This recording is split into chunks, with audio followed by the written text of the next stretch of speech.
Ẹ káàbọ̀ sórí ètò Lady K Ìfẹ́olúwa, the baby of Odùduwà nation. Mo kí gbogbo ẹ̀yin màmá mi, ẹ̀yin bàbá mi. Àṣírí China má dẹ̀ ti tú kẹ̀. Èmi náà sọ bẹ́ẹ̀ pé kí ló wá dé tọ́rọ̀ Nàìjíríà wá mọ́ mú kòkòkòkòkòkò lọ́kàn China. Àṣé òótọ́ lọ́rọ̀ ẹ̀yin àgbà wípé tí ò bá nídìí obìnrin ìjẹkùmọ́lú. Àṣé tí ò bá nídìí China ò ní múra kọkọkọ bí olójú kan ṣènáwó sí ọ̀rọ̀ Nàìjíríà lórí wípé Donald Trump ń bọ̀. Ẹwà àtìgbà tó ti pa kúkúrú tó ti pa gúngùn nílùú Nàìjíríà, àwọn China ò mà ṣe bí ipá wọn gbọ́. Tó bá sọ wípé àwọn wo ló fìyà jẹ wá nínú Nàìjíríà, China náà má pẹ̀lú. Àbẹ́ mọ̀ pé China náà fìyà jẹ wá. Ẹ jí ẹ má sùn. China pẹ̀lú ẹni tó ń fi ìyà jẹ wá nínú Nàìjíríà. Ó ní ipa tí China náà ń kó nínú Nàìjíríà. China náà ní power nínú Nàìjíríà. Wọ́n ní agbára nínú Nàìjíríà. Bá mi ṣí ètò ìkẹwàá wo bá ṣírí ṣe tú. Ṣé bí àwọn nǹkan kan wà tí a bá ti ń gbọ́ tí iye wa ò bá tiẹ̀ ṣí lọ síbẹ̀, a máa jẹ́ kí iye wa ṣí. Fún àǹfààní àwa tí à ń dunnú, fún àwọn tó ń dunnú, I'm not among them. Má jẹ́ fira mi sínú nǹkan bẹ́ẹ̀ yẹn. Wípé yes, kò sí nǹkan tí Donald Trump fẹ́ ṣe. China ti dìde láti support Tinubu. Inú àwọn kan sì ń dùn wípé China máa gbèjà Nàìjíríà. Ẹ wá gbọ́ àṣírí tí China fẹ́ gbèjà yìí. Ẹ wá gbọ́ agreement tó wà ń bẹ̀. Ẹ wá gbọ́ ohun tó wà ń bẹ̀. Òun ló fà tó fi jẹ́ wípé àwọn tí wọ́n mọ̀ wípé wọ́n ń pààyàn jù ní Nàìjíríà, àwọn China ni. Ẹ gbọ́ mi. China ló mọ̀ jù wípé wọ́n ń pa wá ní ìlú Nàìjíríà. China ló mọ̀ jù. Ìdí tí mo dẹ̀ ṣe ní China ló mọ̀ jù ni wípé wọ́n ní iléeṣẹ́ sí Nàìjíríà. Wọ́n wà kùsà ní Nàìjíríà. Ojú wọn tó lé ó tóko. Wọ́n gbọ́ gbogbo ohun tó lọ nílùú Nàìjíríà. Ṣùgbọ́n wọ́n fi gbígbọ́ ṣaláìgbọ́. Wọ́n fi rírí ṣaláìrí nítorí wọ́n benefit nínú Nàìjíríà. Nítorí wọn ò fẹ́ kí Nàìjíríà bọ́ nínú ìyà. Ẹ bá mi ṣí ẹ̀ kẹ́ wá gbọ́ àṣírí ńlá. Kẹ́ wá gbọ́ ọ̀rọ̀ ìṣítí. Wọ́n benefit nínú Nàìjíríà. Wọn ò fẹ́ kí Nàìjíríà bọ́ nínú ìyà. Òun ló ṣe tètè gbégbèsè nígbà tí wọ́n gbọ́ wípé olùkọ̀yà ń bọ̀ fún yín nílùú Nàìjíríà. Ẹ̀yin tẹ́ mọ̀. Òun ló jẹ́ kó tètè tú yáyá, kí wọ́n tú yẹ̀yẹ̀, kí wọ́n gbé ìgbésẹ̀. Nítorí wọ́n ti mọ̀ wípé olùkọ̀yà ti dé fún yín nílùú Nàìjíríà. Wọn ò dẹ̀ fẹ́ ká bọ́ nínú ìyà. Ẹ wo búbù tí mo wọ̀ yìí. Adìrẹ ní with aṣọ òkè ló wà níwájú ẹ̀. Òun ló tún fi ṣe kọ́là ọmọ ẹ̀. Ṣé rí báyìí? Mo ní ní size by size 16 wà, 14 wà, 18 wà. Ó dẹ̀ kọlẹ̀ dáadáa ilé ló lásìkò tútù. Ẹ má bínú, ẹ jẹ́ polówó ọjà. Ẹ wo bó ṣe sexy. Ta ló lè mọ̀ pé mo dira òtútù sísàlẹ̀? Ẹ̀yin náà kú mọ bí weather ṣe rí. Ẹ wo bí mo ṣe kún, bí mo ṣe kùbùkùbù nínú ẹ̀. Ó dẹ̀ balẹ̀ dẹ́dẹ́dẹ́. Ṣé ti rí báyìí? Bí mo ṣe wà mo lè wọ́ mọ party, mo ti dira òtútù sísàlẹ̀ bó ṣe wà. Complete tó gbáski tó tíìkì double. Mo ti package ẹ̀ sísàlẹ̀. Òtútù ò lè mú mi bí mo ṣe wà. Party tí mo bá wọ̀ lásìkò ìbáyìí sì máa rọ́wọ́ bẹ̀ ni. Ṣé ti rí báyìí? Ẹ má bínú pé mo tún sáré polówó ọjà. Ẹ má bínú. Ẹ má bínú torí ẹ̀yin kan máa ní sọ̀rọ̀ polówó ọjà lélẹ̀. Ẹ ní bínú ni. Ibi tí màá ti rówó íńtánẹ́ẹ̀tì nìyẹn tí bá ti tajà. Now, ẹ jẹ́ ká kọ́kọ́ gbọ́ àṣírí China kí n tó wá polówó. Ẹ̀yin mọ́ mi, mo sọ fún yín ní ìjọ Sunday tí mo ṣe program. Mo ní mo máa kó àwọn aṣọ tuntun síta. Yes, ara àwọn tuntun tí mo fẹ́ kó síta. Eléyìí sí ẹ lè sọ pé igi lórí hanga ń bí báyìí. Kò sí bẹ́ẹ̀. So mo dẹ̀ ti kó àwọn tuntun síta. Ẹ wò ó wà níbẹ̀ yẹn. Màá fi wọ́n wà tí program wa yóò bá gùn jù.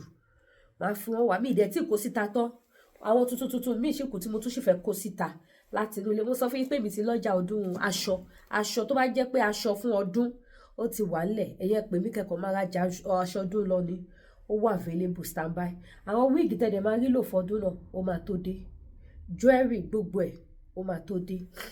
oúnjẹ tó dáa tẹ̀lé máa jẹ sára yín náà oúnjẹ wà ńlẹ̀ oúnjẹ ó wà ńlẹ̀ ẹ pè mí ẹja nìkan ni ò sí mọ́ ẹja edé ẹ̀gúsí irú ó dà pàṣẹ lẹ́yọ̀ kan so àwọn yẹn ni ò sí mọ́ so ẹ ṣàpè ẹni oúnjẹ tẹ bá fẹ́ pè ó wà available rice of adawa is moving fast now ó ń lọ pípípípípí yeah so ìyẹn bẹ́ẹ̀ ẹ jẹ́ ká sáré gbọ́rọ̀ China so ẹ pè mí ẹ wá ra aṣọ o àwọn aṣọ tẹ́lẹ̀ lò lásìkò tútù native tẹ́lẹ̀ lò lásìkò tútù ẹ jẹ́ kí n fi jewelries mi sínú kẹ́ lè rí kọ́là ọrùn aṣọ yẹn bó ṣe rí ṣẹ́tírí kò fàyà sílẹ̀ ṣẹ́tírí ẹ wo bó ṣe dí pa ẹ wo bí kọ́là yẹn bó ṣe dí kò fàyà sílẹ̀ size 14 size 16 size 18 ó wà available òun ni ó fine dáadáa mo dẹ̀ tún ní tí ò ṣe ní kọ́là neck báyìí mo láwọn aláṣọ òkè míì náà níwájú but tí ò ṣe kọ́là neck ó wà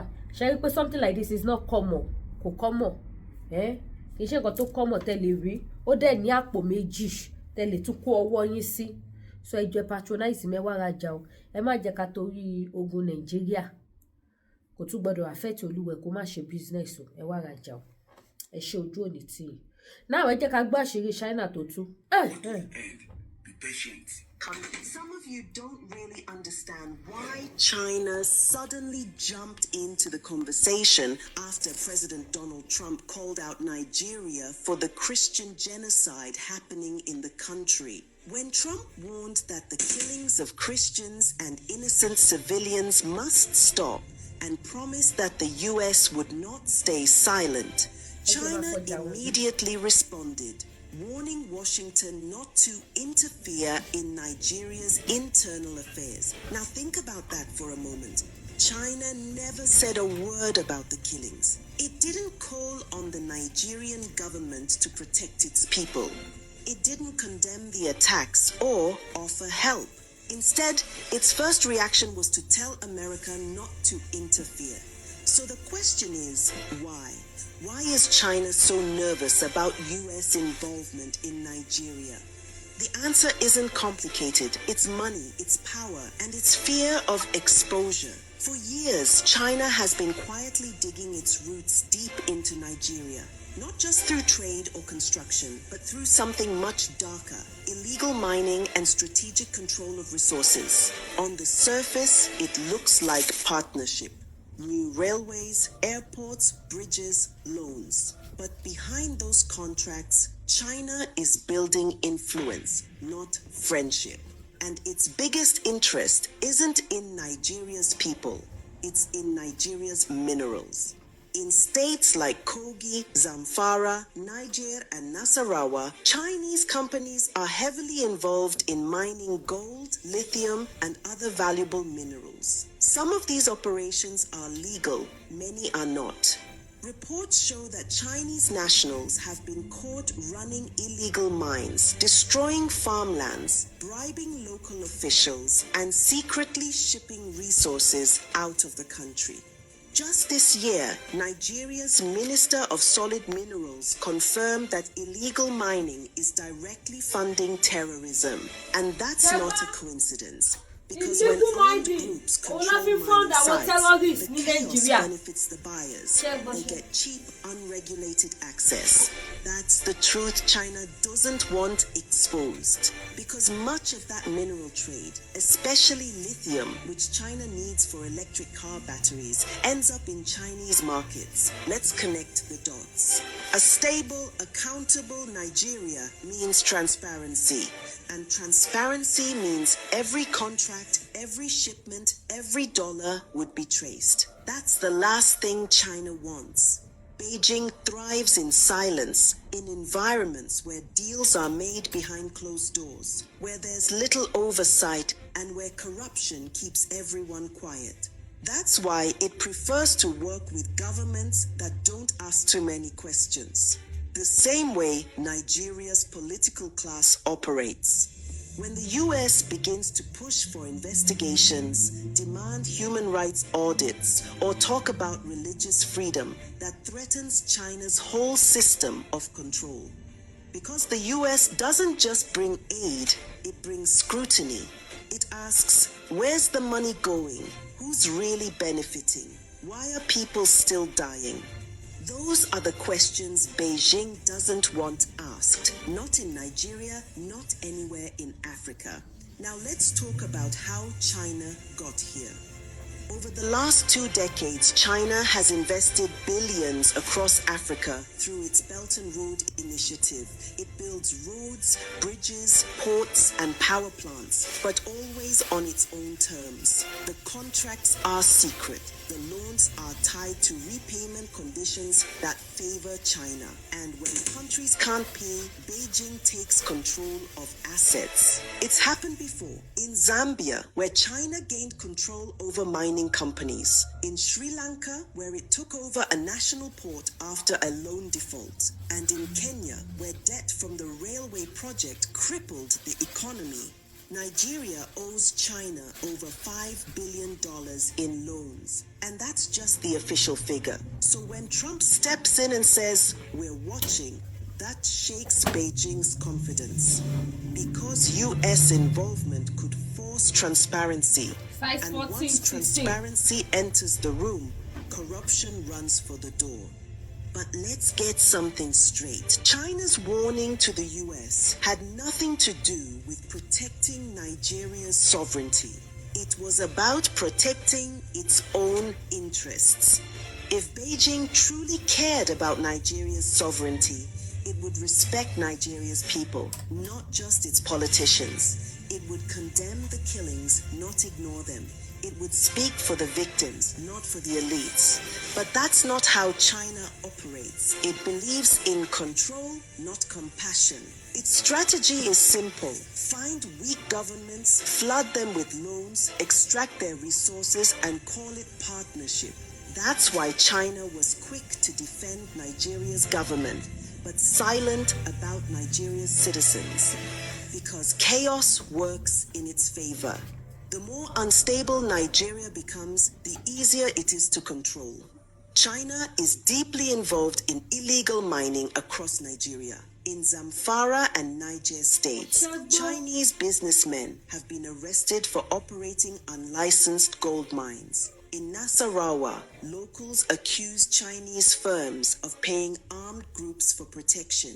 In Kogi, Chinese miners are blamed for environmental damage that has destroyed entire farming communities. But here's the worst part. Many of these illegal sites are protected by local politicians. They collect security fees, turn a blind eye, and in return, part of the minerals are exported quietly to China. That's why you rarely hear the government talk about cracking down on Chinese miners, because too many people are benefiting from it. Now imagine what happens if the US decides to dig deeper. Imagine if Washington starts demanding full transparency in Nigeria's mineral exports. 14, 16, 18. Imagine if satellite data and intelligence reports start tracking where every shipment goes. That's what China is afraid of. Because the truth would show that much of Nigeria's gold and lithium wealth, resources that could build schools, hospitals, and jobs, is being stolen in broad daylight, and the money never touches Nigerian soil. So when China says America must not interfere, it's not defending Nigeria's independence. It's defending its business empire. Let's look at the hypocrisy clearly. When Trump called for action to stop the killings of Christians in Nigeria, Beijing didn't condemn the violence. It didn't urge Nigeria to investigate. It didn't offer to send peacekeepers or humanitarian aid. Nothing. It simply said the US should respect Nigeria's sovereignty. But sovereignty means nothing when citizens are dying. And silence in the face of mass murder is not respect, it's complicity. The truth is, China doesn't care who lives or dies in Nigeria as long as its business continues. The US may have its own interests, but it's calling for accountability. China, on the other hand, is calling for silence. The US sees Nigeria as a potential partner in stability. China sees Nigeria as a resource zone, a place to dig, build, and dominate. That's why the Chinese government is terrified of US pressure. Because American 16, 18. involvement could trigger a domino effect. 16, 18, 14. Nigerians asking You come for questions, this. journalists investigating contracts, and leaders being forced to explain where the money went. China cannot afford that kind of transparency, not in Nigeria, not in Africa. But here's the tragedy. While the global powers play this game of influence, ordinary Nigerians are the ones suffering. The killings in the north continue, the economy keeps collapsing, and the same politicians who signed away national assets now pretend to be defending sovereignty. China won't speak up for Nigeria's people because it doesn't need them. It only needs their minerals, and Nigeria's leaders, trapped in debt and corruption, won't speak up against China because they depend on its money. So it's the perfect silence, a silence built on greed, fear, and betrayal. That's why Trump's statement was such a shock. For the first time, someone with global influence said openly, "We see you. We see what's happening." And Beijing panicked. Because when the truth comes to light, the lies lose their power. The world is starting to realize that China's presence in Africa is not friendship, it's control. And in Nigeria, that control is being protected by the same politicians who claim to be defending the nation's image. Let's end on this truth. China isn't afraid of the US because it loves Nigeria. It's afraid because the US could expose what Beijing has been doing quietly for years, exploiting chaos, stealing resources, and buying silence. So the next time China warns America not to interfere, remember this: it's not protecting Nigeria, it's protecting its investment in corruption. And until Nigerians themselves start demanding answers, until they decide that their lives and their land are worth more than foreign contracts, both China and Nigeria's leaders. Now, ẹ káàbọ̀ padà. Ẹ má bínú. Customer ló wọlé mo fi pause ẹ. Mi ò ṣe mọ̀ bí tá gbọ́ kíní yẹn dé mọ́ because video yẹn gan cut.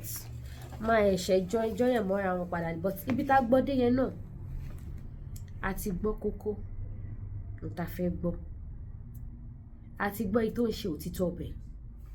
Ẹ gbọ́ ohun táwọn òyìnbó yìí sọ fún wa. Ó yẹ kí n gbé video yẹn sójú screen ni kẹ́ máa wò ó. Kẹ́ máa wo bí òyìnbó yẹn ṣe ṣàlàyé. Òyìnbó ló lẹni tó sọ̀rọ̀ yẹn mi kò mọ̀ country tó jẹ́ ni. Òyìnbó ló bèrè yẹn. But tó ọjà tí mo fẹ́ display mi ò jẹ́ gbèsè. Ẹ gbọ́ àlàyé tí ọmọbìnrin yẹn ṣe. Látijọ́ tí wọ́n ti ń pa èèyàn ní Nàìjíríà.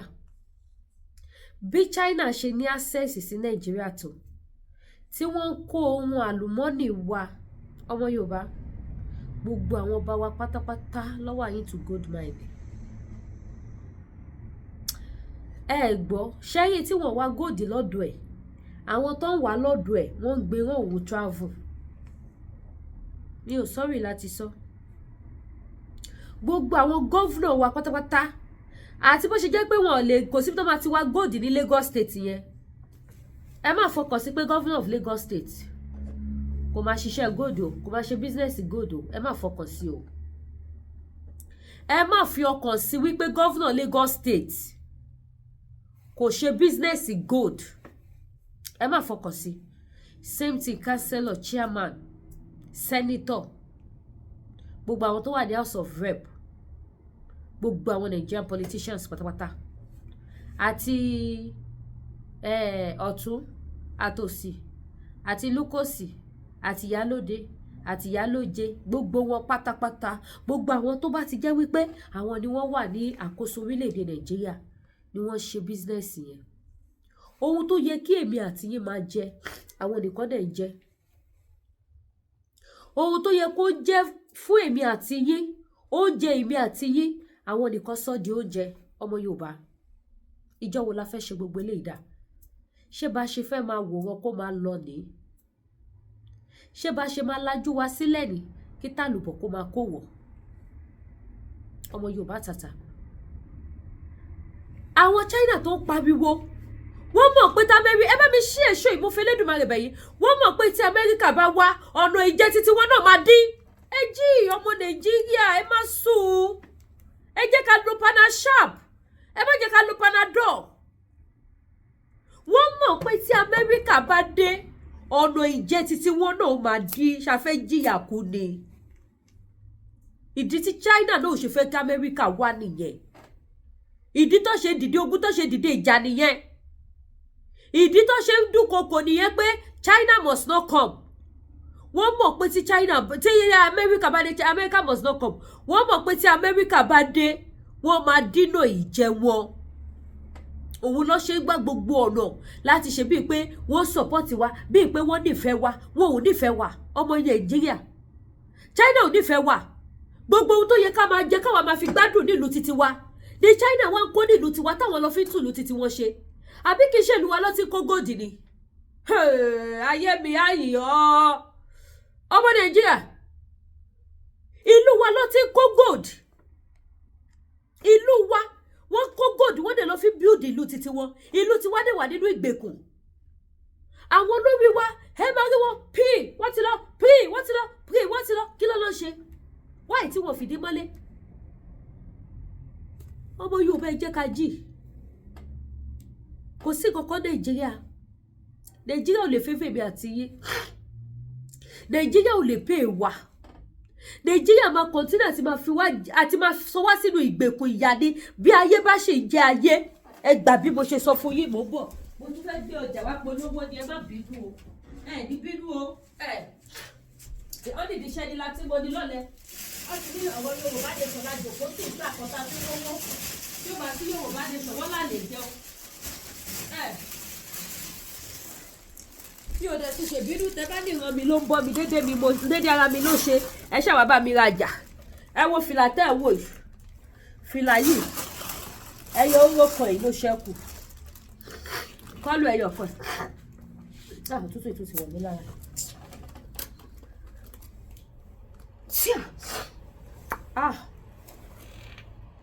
ẹ má bínú ẹ sì mo pé kògbòkògbò ní lè dìkẹ́ òun ni mo kọjá yèmí ni mo pa ìta òun ni ẹyọ kan tó ṣẹ́kù lélẹ̀ ẹ wo bó ṣe fáì ó gbọ́ òtútù o tí ó bá ṣe wíìgì tí mo lò ó ṣe bí mo ṣe máa fa àwọn fìlà yẹn sétí ó gbá sí ó mú yẹsí ó ṣọ̀rẹ́ òtútù ó tó gèlè ọmọ yóò Nàìjíríà ẹ jẹ́ ká jí ẹ jẹ́ ká wake up ẹ má jẹ́ kó tàn wá pa China mú ga kókókókókókókókókókó ṣé China ò ní irinṣẹ́ tó lè fi bá Boko Haram jà ni gbọ́kàn tó sọ nínú níùsì yẹn ni àwọn gangan ni wọ́n fọ́ǹdì Boko Haram owó kùsáwà tó ń wà òun ló fi ń ṣe kí ni ló fi fọ́ǹdì Boko Haram ẹ wá ra ó tó gèlè òun ló fi fọ́ǹdì Boko Haram owó kùsáwà tó ń wà èmi kúkú kọ́ ni mo sọ gbogbo wa náà kúkú jọ gbọ́ ni ẹ jẹ́ ká mọ ọmọ ẹni tá à ń ṣe ẹ jẹ́ ká kúrò ní Nàìjíríà ẹ jẹ́ ká say no to wọn Nàìjíríà ẹ wá rajà òtútù ti dé ẹ wá ra àwọn fìlà tẹ máa fi borí fótútù tẹ máa fi borí bo etí tí ó bá ṣe wíìgì nsìn ni gbogbo etí mi ni mo máa bò pa òtútù ò ní ráyè wọbẹ̀ òun ni ẹ wá ra fìlà fìlà ṣìṣẹ́ kù kò tí ì tàn ẹ wá bá mi rà tán gbogbo ẹ̀yin tẹ́ ti rà àwọn kan jọ mí lójú wọ́n ra 10 àwọn kan ra 13 ọkọ kan ra 6 ọtún ní Lady K mo fẹ́ fìlà sí ọtún select another kí ló ti pè another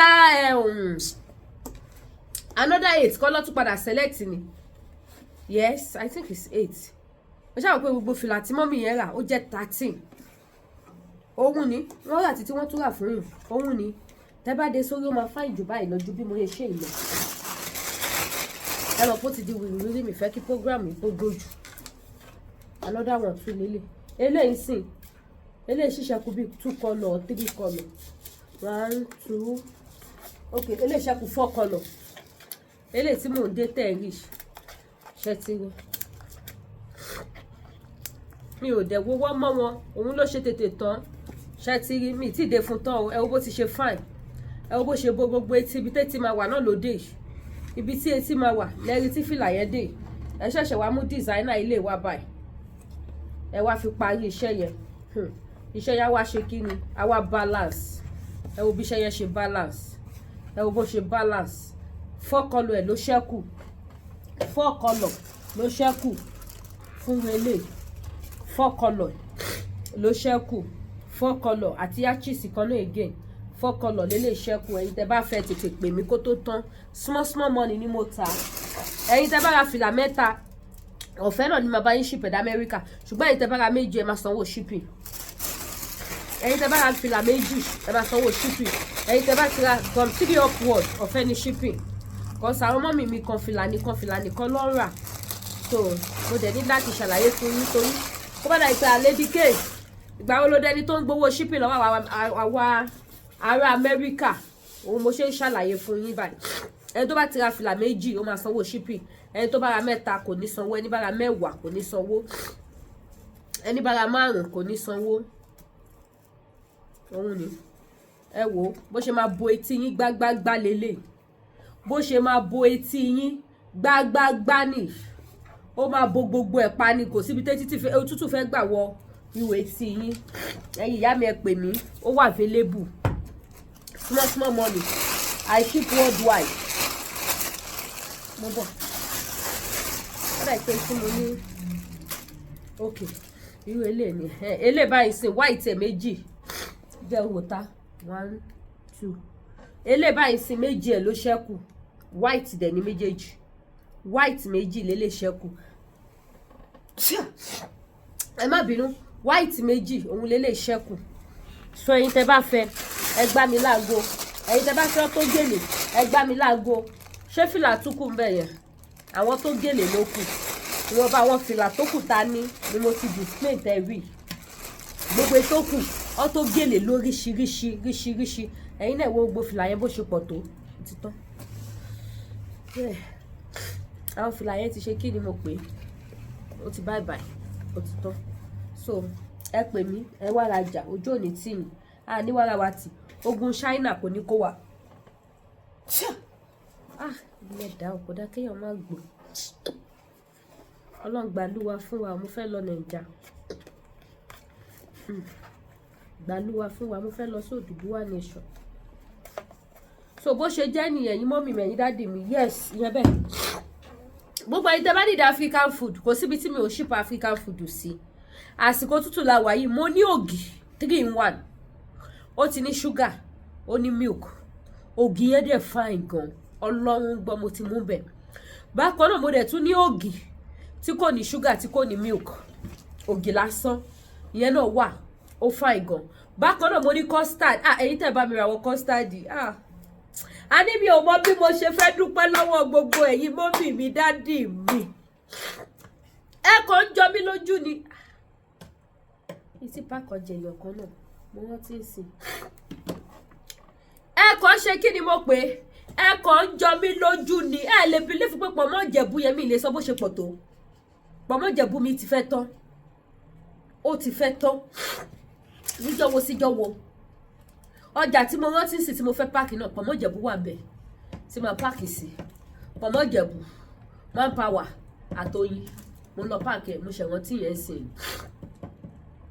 mo páàkì ọjà látàárọ̀ ni ẹ̀yin mọ́mì mi wá patronize mi èyí tẹ́ bá ti patronize mi ọjà mi dá ẹ lọ bẹ́ẹ̀ lọ́wọ́ àwọn tó ti ń bá mi rajà wọ́n á sọ fún yín pé confam lọ́jà Lady K ó mú yes ẹ̀yin tẹ́ bá ti patronize mi wá patronize mi ẹ wá bá mi rajà mo ní gbogbo African food epo pupa epo mi wọ America ó wọ Spain Lady K African food wọ́n ń jẹ ní Spain wọ́n ń jẹ ní UK wọ́n ń jẹ ní America African food Lady K so ẹ pè mí kẹ́ wá order bákan náà aṣọ fìlà turban gbogbo olówó ṣá ní Lady K ẹ̀yin tẹ́ bá dẹ̀ ní àwọn nǹkan Manpower diabetes yẹn náà wà available ẹ pè mí ojú òní tí mi ní wáyé tí Odùduwà nation no going back any African food tẹ́ bá fẹ́ pè mí fufu powder ó wà yam powder ó wà rice powder ó wà semo wà wheat wà soya beans powder ó wà ẹ̀wà lílọ̀ ó wà ẹ̀wà tí wọn ò tí lò ẹ̀wà tútù ó wà gbogbo ẹ̀ ló wà. Maggi nut chicken ó wà, pig milk powder ó wà, gbogbo ẹ̀ ní Lady K ní. Ẹ̀yẹn ṣáà ti pè mí, ẹ̀yẹn ti pè mí. Very soon ṣe máa tún àwọn expression gbogbo àwọn náà ti wà lọ́nà. Gbogbo ẹ̀yin tẹ́ bá fẹ́ ṣe irun ọdún, ẹ wá láwọn nǹkan tẹ́ máa fi ṣe irun ọdún lọ́wọ́ mi o. Èyí tẹ́ bá jẹ́ pé ẹ̀yin máa like àti ṣe irun yín tẹ́ ẹ fẹ́ ṣe dé wig, gbogbo nǹkan tẹ́ lè fi rà fi ṣe irun ọdún ó wà lọ́dọ̀ Lady K, ó wà lọ́dọ̀ wa tó dé o. Èmi làwọn expression lóríṣiríṣi, àwọn nǹkan tó máa fi ṣe irun lóríṣiríṣi ó máa tó dé. Tó bá dẹ̀ já àwọn wig náà ni, àwọn nínú wig ọjà ọdún ó ti wà lọ́nà, ó máa tó dé. Ẹ bá mi rajà, ẹ pè mí, omi ìníwá yín tí gbogbo ẹ̀yin tẹ̀lé tí ń pè mí. Àwọn ọmọ yóò ní dológo àná, ayé ò ní já yín sí wòwò, ayé ò ní gbọmọ lọ́wọ́ yín. Ó dúpẹ́ mo mọ̀ lórí o, because ẹ̀yin lẹ wà lẹ́yìn mi tí mo fi bragado, tí mo fi lè má ṣe fúlàfúlà tí mi fi lè sùn, tó yẹ pé gbogbo 24 hours báyìí olú ọjà ni. Ọjà wo mo tún fẹ́ park, ta ló tuntun ti sẹ́ẹ̀dì tẹ́là wo ló wọlé, ta ló tuntun ti ọ́dà. Ẹ ṣé mo dúpẹ́, ojú ò ní tì. Ẹ̀yin dádì, ẹ wá ra ṣọdún, ẹ wá ra àwọn fine native, àwọn aṣọ tó mú yes. Ẹyẹ yọ ẹ pé Lady K ra ṣọdún, aṣọ wà lẹ̀, àsìkò ni ó jẹ́ kí n lè display lọ títí. So bó ṣe jáde yẹn, ẹ ṣé gan, mo dúpẹ́, ojú ò ní tì yìí o. Ire o.